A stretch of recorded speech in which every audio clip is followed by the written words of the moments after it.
Welcome to the String Theory of the Unexplained. My name is John Ventry. Our co-host is Fred Saluga. And today we're going to talk about worlds in collision. Welcome to the show. Fred, it's 24 degrees out there. There's snow on the ground.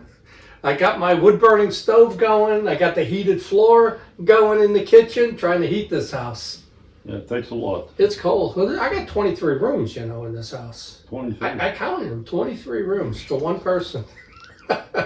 So they're going to want to take this house and give it to an extended family. Why should you have 23 rooms? You should have 10 people living here, Just think of the illegals. That's the social, that's The exactly illegals, man, they could, oh my God, you put 200-300 of them in. That's exactly what I'm saying. That's their mentality, is that you don't deserve a house with 23 rooms as one person. There should be a family of 10 living here. Or But 20. you know what? Yeah. I live in America. Yeah. In America, you can do any goddamn thing you want. If you earned it. No, You used to. You used to. Not today. They control everything. That's why I enjoy watching the Yellowstone TV series. Because it's the old cowboys. They don't take any crap. The environmentalists. But we're going to talk about some of that stuff. So, I had heard about this book, Fred, Worlds in Collision. It's actually a little hard to find. I found it on eBay and I bought it. But I had heard about it for years, maybe 10 years or so. It had been brought up on some of the MUFON Facebook page, the chat group there.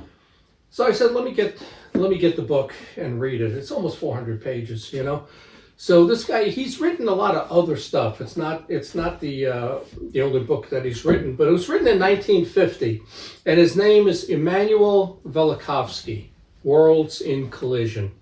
So let's take a look at some of the stuff that this guy said. Basically what he's saying is he doesn't believe in the old biblical stories of Exodus with Moses and all the things that that are described, let's say. And then also with Joshua, bringing down the walls of Jericho and all. So he's got a different, and I don't know if that's his main reason for writing this, was to try to explain these biblical events or not. But he's saying in 1500 BC and 700 BC, something else happened. And what it is the planet Venus. And he's saying that this thing almost hit Earth. The way he describes is that it actually hit Earth, which is not possible, But even, let's say it came close, that the gravitational pull could cause earthquakes and stuff, right? So that's what he's trying to, the book is about. It's about Mars, Venus, Earth, and a whole bunch of historical stuff. So, but he does say in there that human and dinosaur bones have been found together. Right. And we've heard that in a number of different books, but this was written in the 1950s. That's 72, almost 73 years ago, He said Antarctica has coal on it, in it, and was ice-free at one time. Well, and that's true. No, yeah, and that's true. And they just proved it. And I have a slide on that that we'll get to.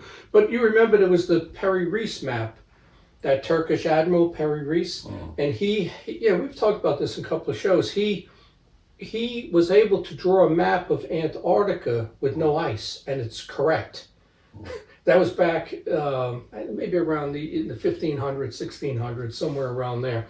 So we know that's true.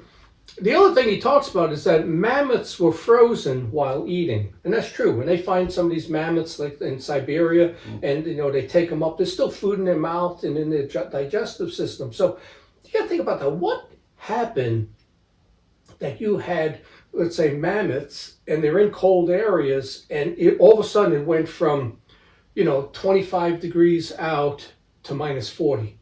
It happened almost momentarily. And that's similar to what, the movie, the 2012 movie, remember that? Where all of a sudden there was that freezing that came across Earth. But it did happen, and something happened. But the other thing he says is, well, you find mammoths like that with the food still in their mouth from I don't know how long ago he's going back. Well, I guess he's saying that those mammoths were in 1500 BC, that this happened. But why not elephants in Africa? that didn't happen in Africa. But I got an answer for that because that's at the equator and it was warm enough. The whole planet didn't freeze over. But if you were in North America and Russia and Europe, those areas and the Antarctic, then the freezing came and it was unbearably cold, right? So he says there's world cycles of fire and water. He brings up the Mayan calendar, which, I wrote that book. Yeah. That was the first book I wrote. That it's called The Precession, where I think it takes about 3,600 years. The Earth actually rolls over.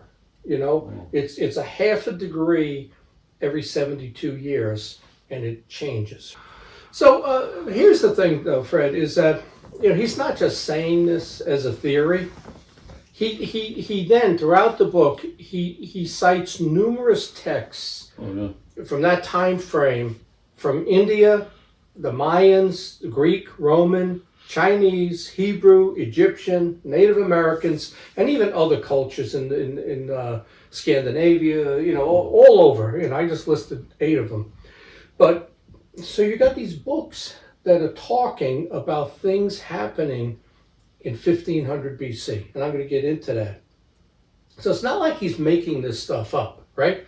So what he's trying to do is he's trying to explain Moses and Exodus, that it wasn't God and biblical, it was something that actually happened in the atmosphere that caused everything that went on with Moses in Egypt, and also calendar changes, because the calendars have been changed over the years, and we'll get into that, right? So he doesn't believe in the biblical events at all.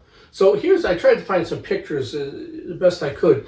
His theory is Venus was a comet and it was expelled from Jupiter. So Venus was kind of like spit out of Jupiter, as a comet, and it came hurling towards Earth and Mars, right?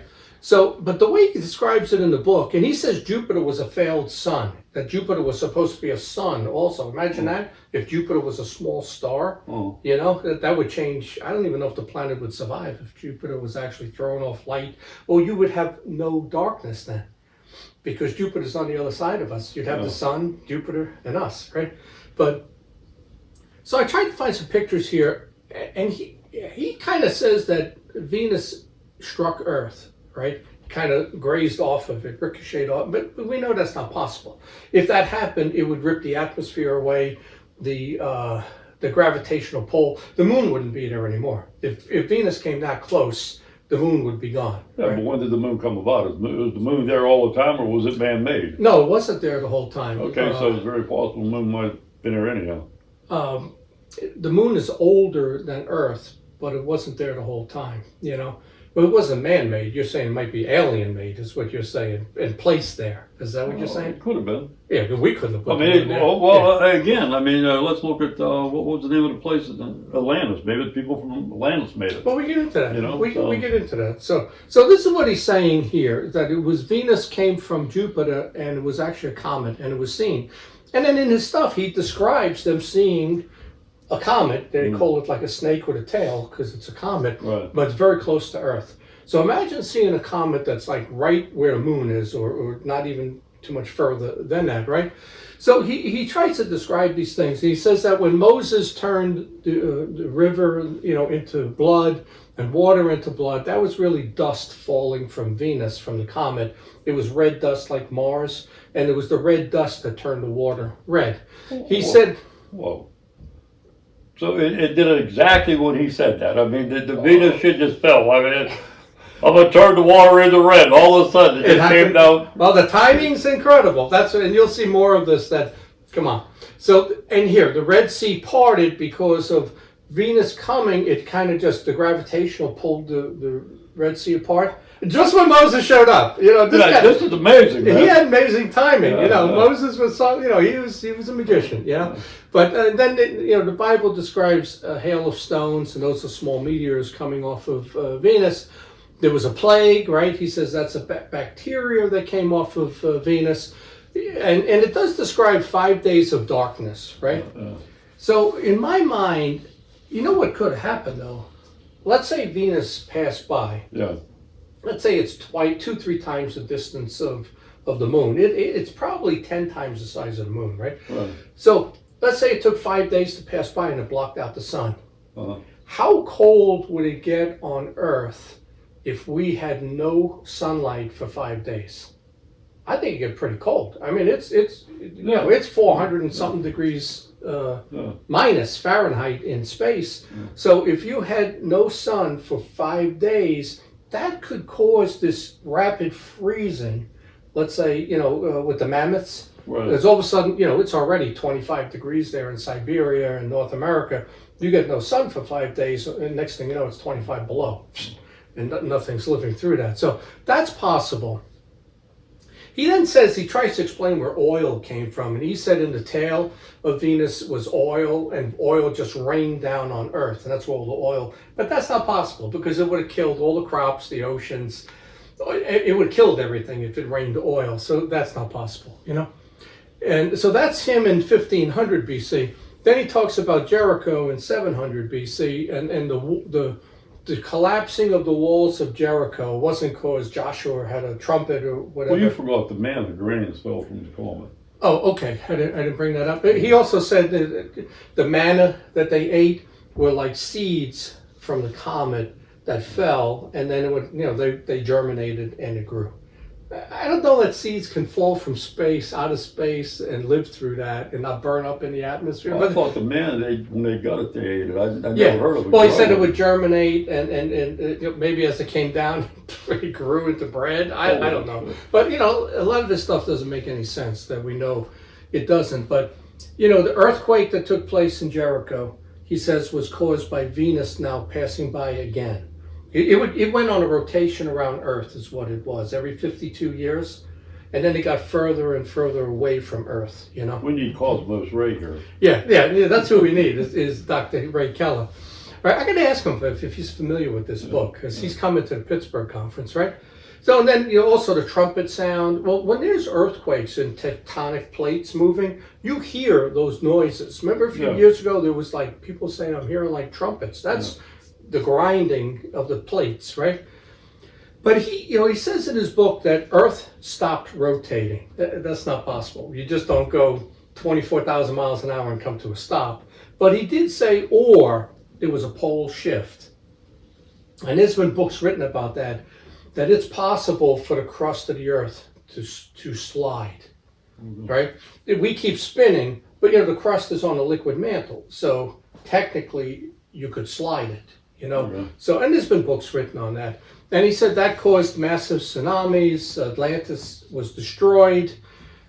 He said when the planets came close together, there were actually electrical charges back and forth between the two, which caused the magnetic poles to change.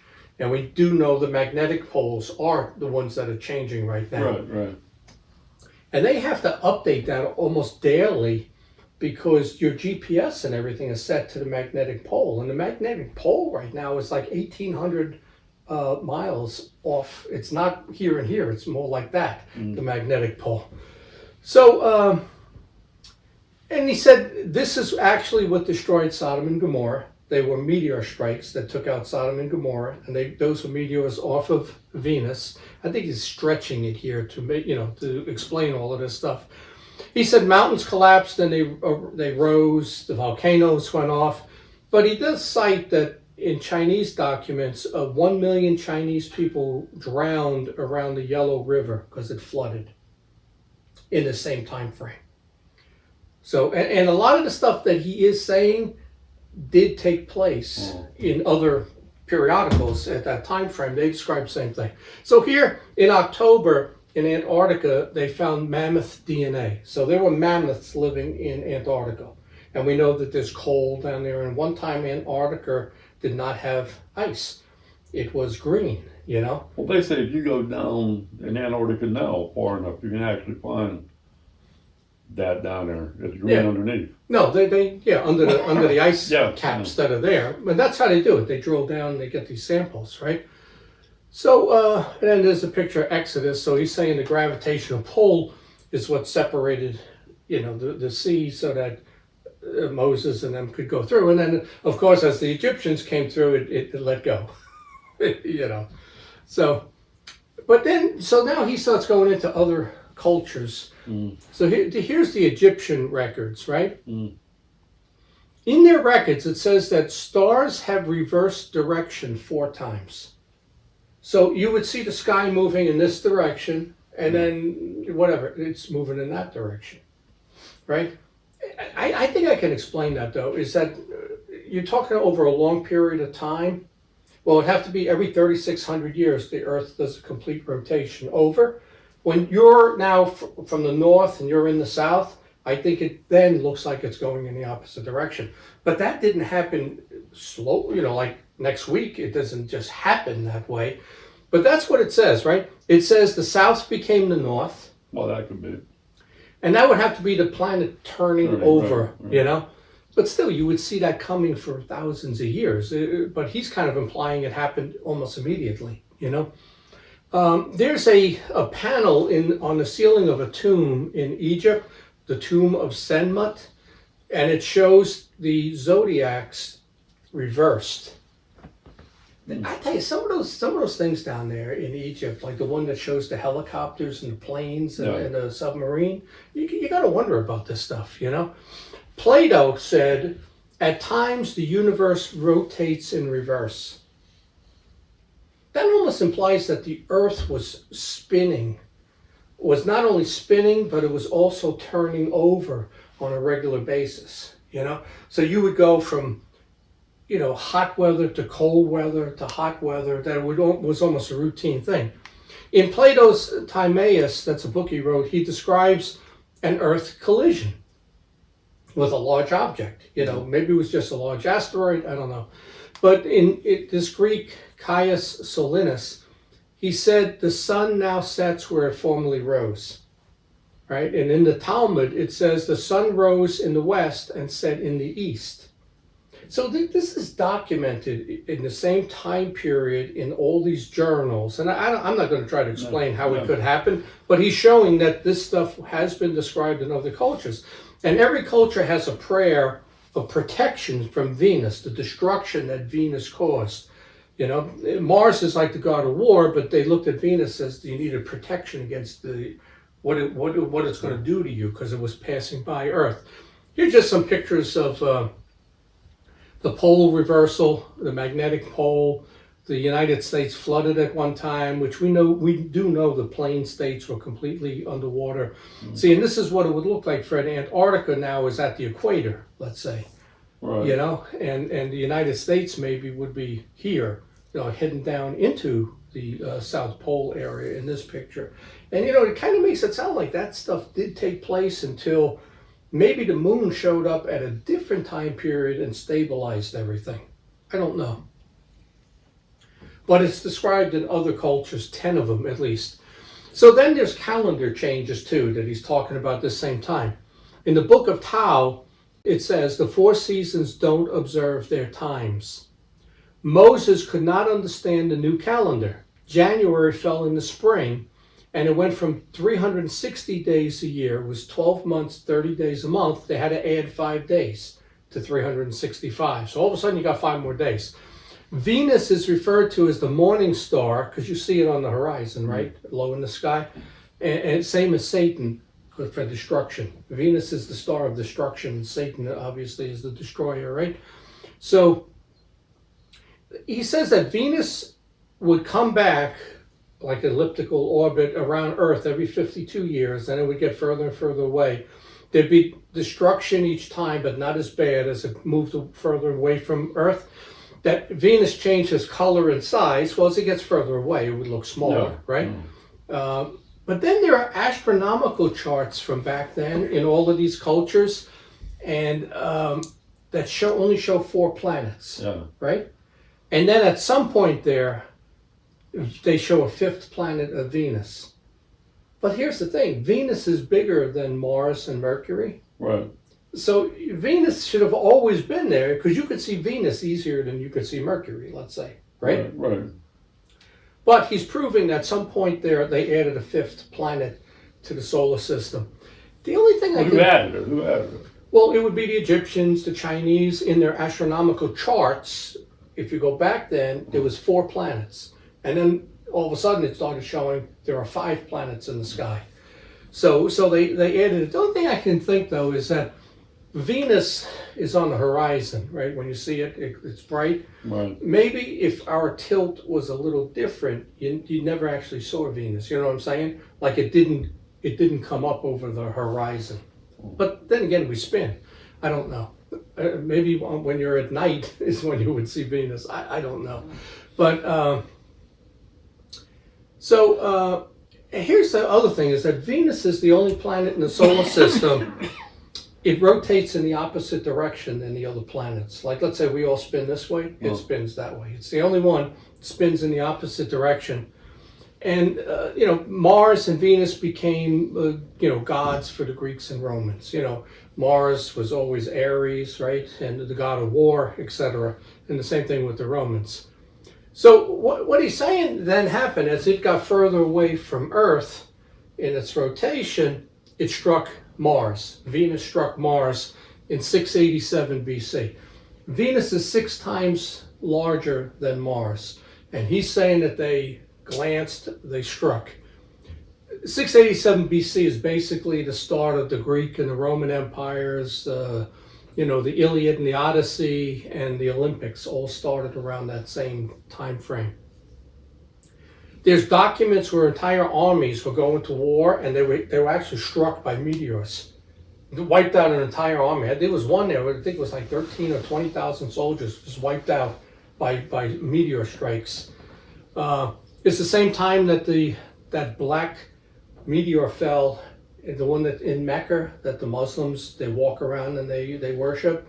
That's a meteor. It's a black meteor stone. It's the same time that fell. Mars and Venus have always been worshipped. Then he said there's other documents saying that there were 2 suns. But then we have sun dogs, right? Where you can see where there's a second sun, it's like a reflection. Yeah. So I think that explains that. And then Venus finally settled into its present orbit. So what do you think about all of that he's describing, that Venus was a comet and was actually seen very close to the Earth? I don't think it actually hit Earth. It couldn't have. What do you think about that whole theory that let's say it passed by big enough that you could see it, not like a little comet but it was actually close enough that it would cause earthquakes and volcanoes and stuff like that? No. Don't think it's possible? No. Okay. But here's something else, my take on it, and this is what I've said on some of these chat groups, with MUFON people and others, is that if you look at his theory that Venus was, and it didn't have to come from Jupiter, let's say it came from space, that it was a planet moving or a comet, right? And let's say it had nothing to do with us. But let's say it's approaching Mars, and I'm going further back. I'm going 6,000 years ago, and not just 1500 BC, when we're not here yet, according to anthropologists. We're not really human, let's say. But let's say Mars is populated, right? Because they say there's you could see where there used to be rivers, right? Right, yeah. Let's say Mars had an atmosphere like us. Mars has the same tilt that we do. It's the only other planet that has tilted the exact same, I think it's 23 degrees, like us. Let's say they saw Venus approaching and they had to leave. So where would you go? And they were an advanced civilization. You'd come to Earth, right? Right.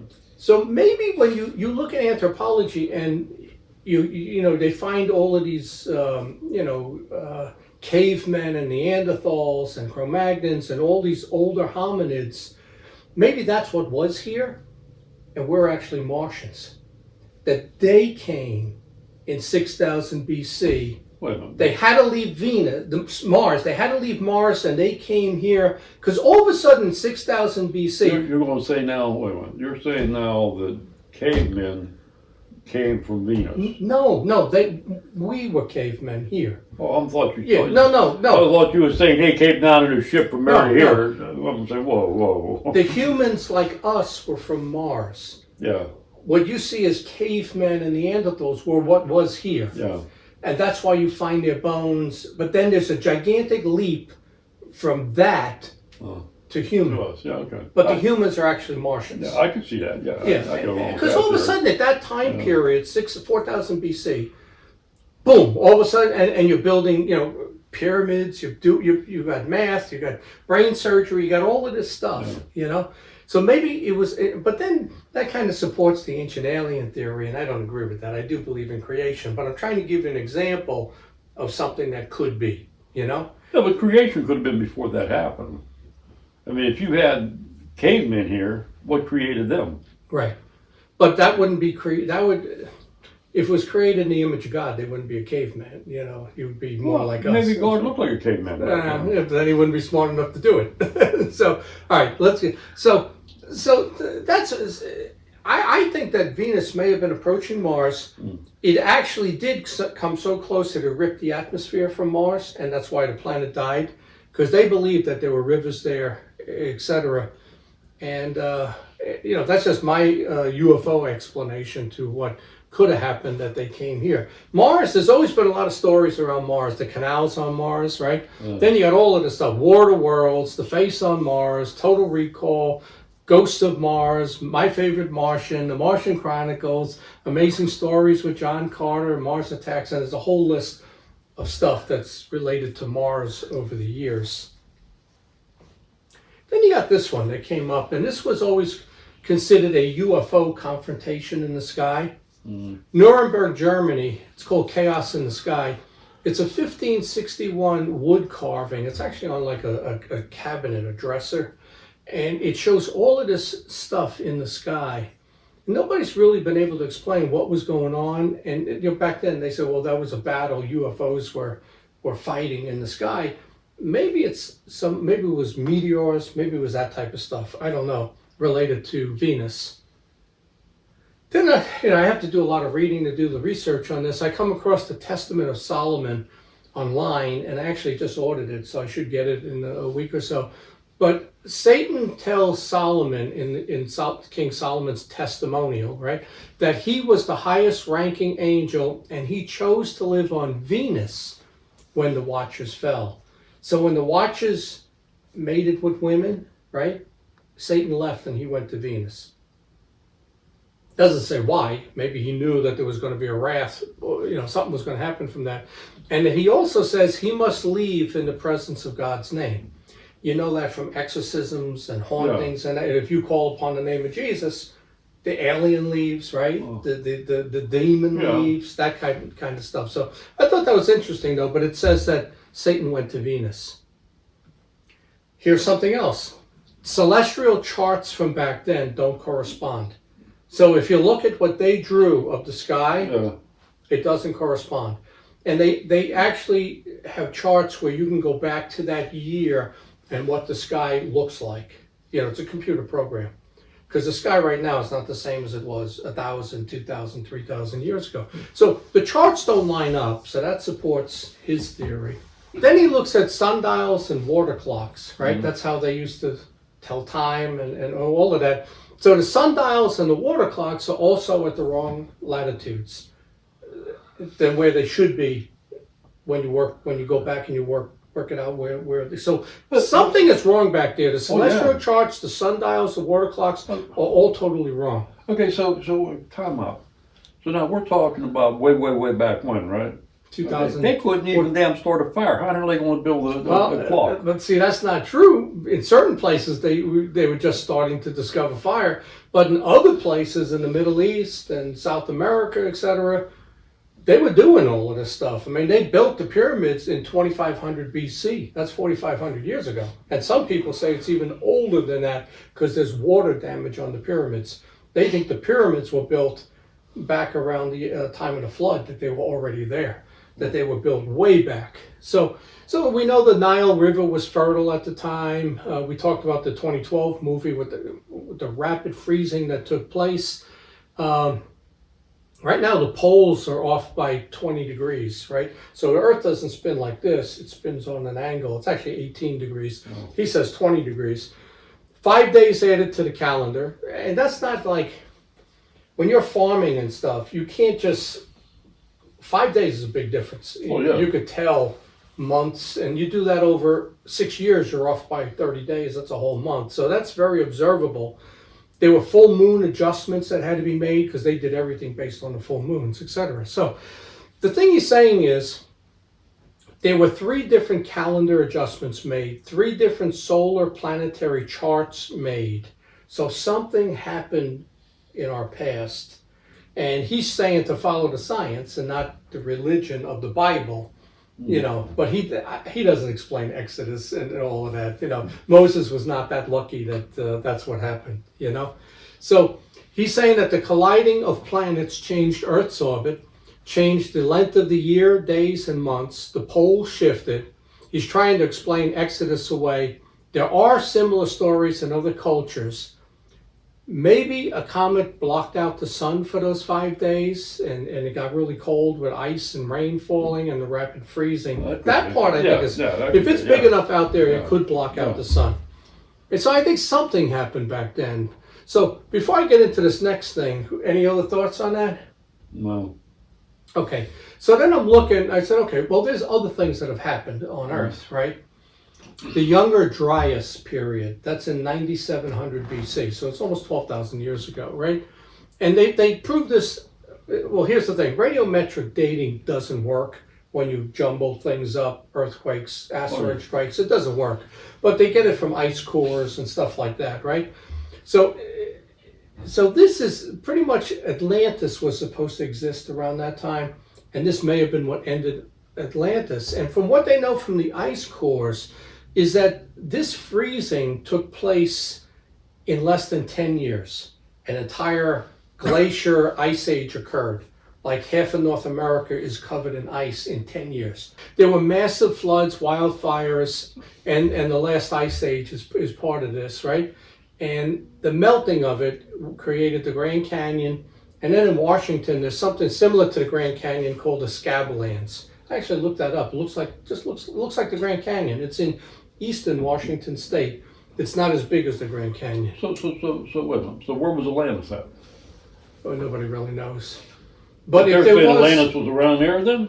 well, that Atlantis was destroyed at that time. Because if you look at Plato, Plato says Atlantis was around 9000 BC.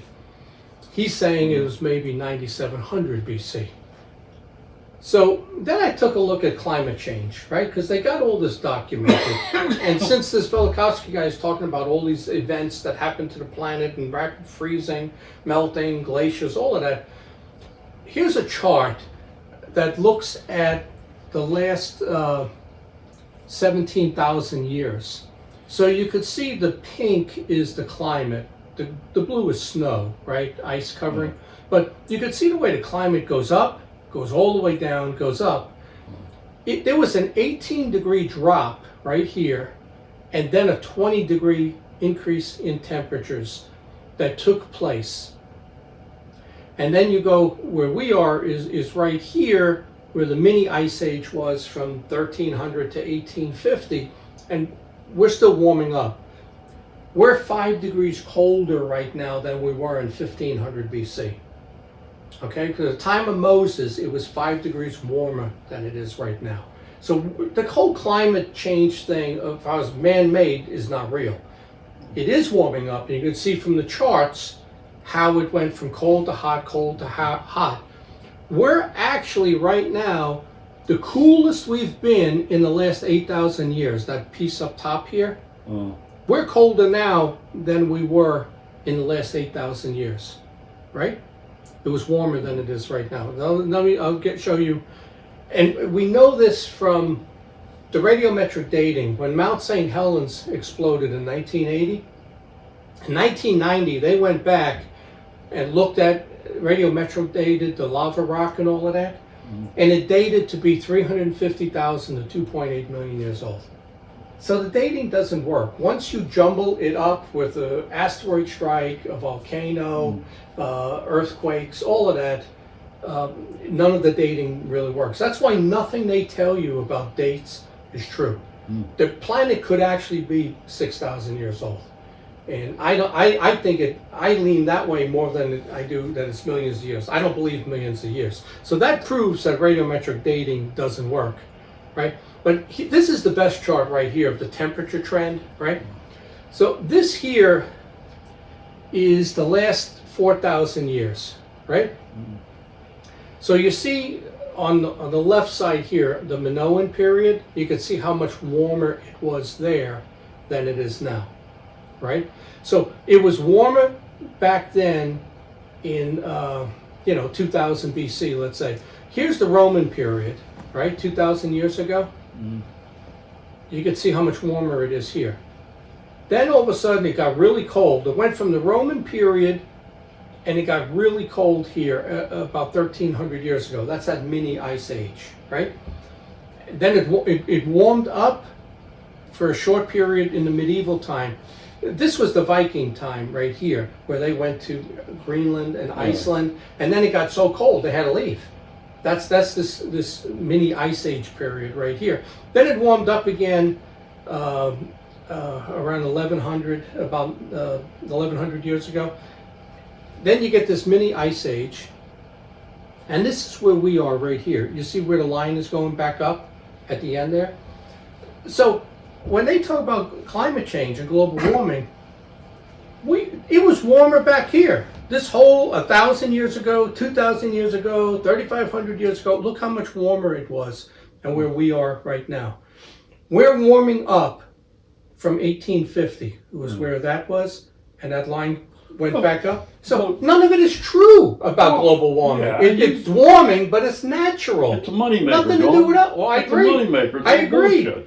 But this chart more than, why aren't they showing this on the TV, on news? Okay, why doesn't, like you're talking Why don't they right tell now, the truth about anything? Yeah, well, look at MSNBC and CNN. They don't tell nothing. I mean, they tell what they want to tell. I mean, you got the guys that's performing this climate change. They all ride airplanes. I mean, come on. That's true too. But there's a lot of money being made. It's just a new industry and a new way to tax you is what it is with climate capture. Oh. So that, and then here's another one. It's a similar type chart. Each one, it's a shorter time period. You see where it was warmer, it's colder, we're just starting to warm up. And I think that's important. So man-made climate change is a total lie, right? Meteorologists, when you talk to a meteorologist, they say it's a pattern of the sun, where the sun heats up, cools down, and that causes our climate.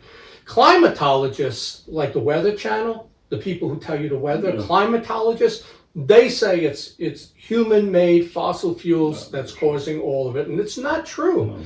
Antarctica in 2021 recorded its coldest temperatures in a long time. 2 years ago. Last year, actually, that was, right? And then, they talk of, plants need carbon. The other part of the argument is, if you do this carbon capture, right, and you start removing carbon from the atmosphere, plants are not going to grow as fast. Crops are not going to grow as fast. They need that. They need all of this carbon to grow faster and produce more food. You do what they want to do, you're going to end up with famines in the Middle East, in Africa, where you already have problems. That's what they want. Well, they're going to kill all those people is what they're going to do. Well, yeah, it's all depopulation. But, maybe that is what look at it's that finding. picture there with the bear, the polar bear hugging his little bear. Well, he's hitching a ride. Yeah. But there's actually more polar bears now than there were previously, too. That's all a lie, too, that the polar bears are dying. Yeah. They're not dying. They found, I read something where they found like a whole bunch of like 10,000 polar bears that they didn't know about. They were like over the mountain on the other side, The same thing with the mountain gorillas. Oh, the mountain gorillas, they went on the other side of the mountain. There was like thousands of them, So, but here's the other thing. When they talk about carbon in the atmosphere, right? We're right now at 400 parts PPS, it's called 400. That's the point of no return. Once you hit 400, you can't go back.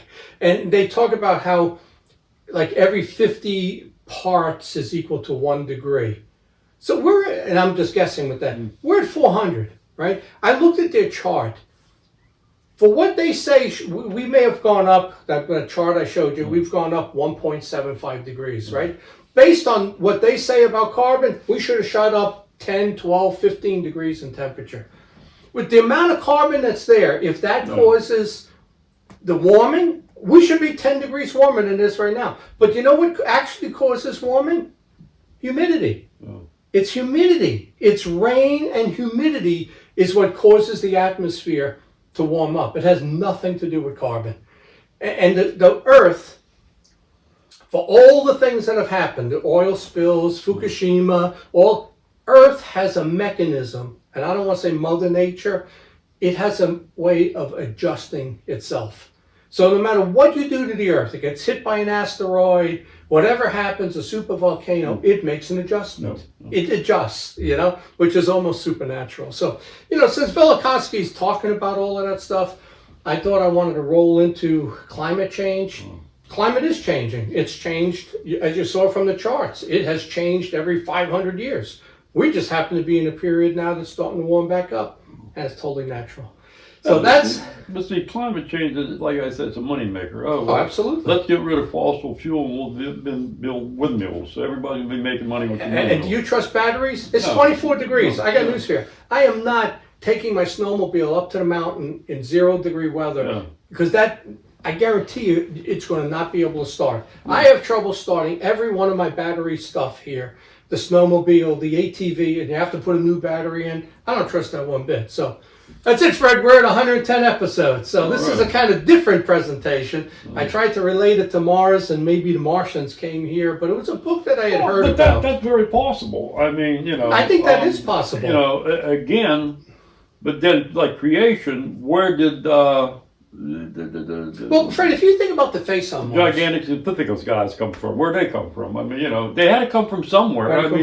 The Martian people, they come down think about the face. Let's say the face is real. Yeah. So, like our pyramids, they had that stuff on Mars. They saw this giant planet coming at them. Yeah. They got in their spaceships, and I don't know how many of them, 100 of them, 1,000 of them were able to escape. They landed here. What's the first thing they built? Pyramids that line up with that area on Mars of the face and stuff. That every pyramid stuff lines up with that. Look at Superman. I think. Well, I was going to bring that up. Krypton. Superman. They saw what was happening and they sent him to Earth. Right? I mean, so that's maybe what Mars did. I mean, Could be. So it's a kind of different episode for us, but I wanted to talk about it because I always heard about this book. That's our show. Thanks.